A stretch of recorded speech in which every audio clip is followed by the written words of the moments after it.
When our interest and inspiration is fully aroused, when our energies are fully engaged, when we're inspired, and when our energy begins to be channeled towards the good, when it becomes virya, then our mind naturally sort of unifies, begins to come together and gather up. And in this way, it becomes more prepared to access states of concentration and insight. So chitta means mind, or also heart in Buddhism. It can mean heart-mind.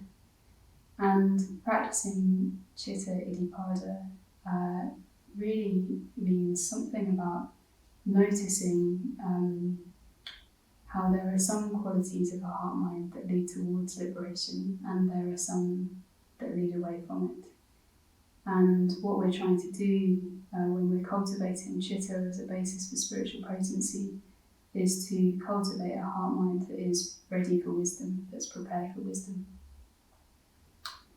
And the Buddha uses a simile to describe this. He says that just as a clean cloth free from stains receives a dye, the mind too, that is sort of ready for truth, properly absorbs the dye of wisdom, which is a beautiful image of this kind of pure white clean cloth taking the dye of wisdom. And this mind that's prepared, this citta that's prepared for wisdom, typically has 4 qualities. So it's said to be receptive, which can also be translated as soft or tender or malleable. It's something that can be shaped, a bit like clay. So this mind is receptive, it can be worked, it can receive impressions. Secondly, it's free from hindrance. So through the practice of meditation, the hindrances subside and the mind becomes open and free from bias, sort of undisturbed, undistracted. Thirdly, it's gladdened. So a mind that still isn't a sort of blank or vacant mind, it's a positive mind. It has qualities of tranquility and joy. It's a mind that is glad. And fourthly, a mind that's ready for wisdom is clear. So clear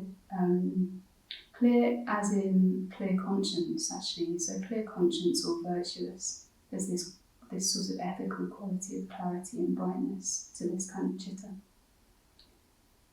And we're trying to cultivate this in all of our life, really, in our communication with friends, in our practicing mindfulness in daily life, in our work.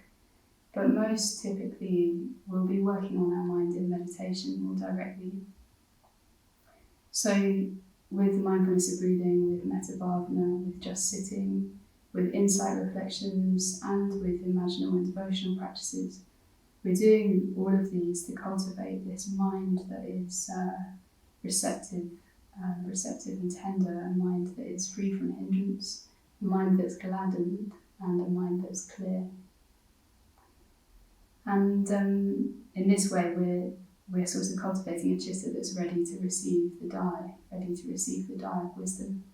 What this made me think of was a quote from William Blake, where he describes how if the doorways of perception were cleansed, then everything would appear to man as it is, infinite. So really what we're engaged in when we're practicing citta as a basis for spiritual potency is cleansing the doors of our perception and working with our heart mind, particularly in meditation, so that we can prepare it for wisdom. And in Padmasambhava's left hand, he holds this skull cup. So a skull cup is a ritual object in Tibetan Buddhism. It's a kind of bowl, either made in the shape of, or quite literally made from, a human skull, which is quite a strong image, particularly for those of us who are not familiar with cultures where death is more visible and ritualized. So it's a strong image.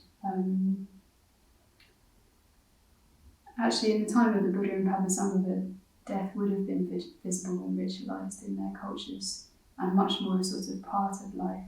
But for us, I think it can be quite confronting. And this skull cup that Padmasambhava holds, it points very directly to the matter of death. So death is close to the heart of Buddhism. It's actually what drew me onto the path. And reflections on impermanence and death and the preciousness of human life, they're quite a key part of Buddhist practice and gateways into liberating wisdom. So this skull cup is a symbol of wisdom. It's a symbol of a mind that's imbued with wisdom. And I think there's something too about the image of it just sort of resting there in Padmasambhava's palm that communicates something about that quality of a receptive mind, just like this upturned bowl resting in the palm of his hand. The receptive mind ready for wisdom, ready for truth. And this skull cup in the image is filled with a pale red nectar, nectar of great bliss. So this again echoes that quality of a heart mind ready for wisdom, that it's tranquil, it's gladdened, it's sort of full of positive emotion. A mind that's free from the hindrances can become increasingly absorbed in positive mental states and enter into great bliss even. And I also think it's an interesting juxtaposition, this like reflection on death and then positive emotion. We might assume that reflection on death is quite a sort of somber, serious thing. But what the skull cup is saying is like, no, actually, reflection on wisdom reflections, they lead to freedom and great bliss. And just to take this image further, this nectar of great bliss is also called Amrita nectar. So Amrita means immortality or deathless. So it's also the nectar of the deathless. And I was thinking that this is resonant with other mythologies, like in ancient Greece you've got ambrosia, which is the food and drink of the gods, and it confers immortality. Or in the Western alchemical tradition, you've got like the philosopher's stone or the elixir of life that you might be familiar with. And I think again, it's important to beware literalism, beware the literal mind. This symbolism of deathlessness, of immortality, is subtle and profound. And here I'm going to have to resort again to poetry rather than concept. So William Blake, with a kind of wisdom perspective, says to see a world in a grain of sand and heaven in a wildflower, to hold infinity in the palm of your hand and eternity in an hour. So we have these sort of images of infinity and eternity, which are wisdom perspectives. So this third iddhipada, basis for spiritual potency, it's about paying attention to the quality of our heart and mind, to prepare it for truth, to kind of cleanse the doors of our perception so that we too can bear a skull cup filled with the nectar of great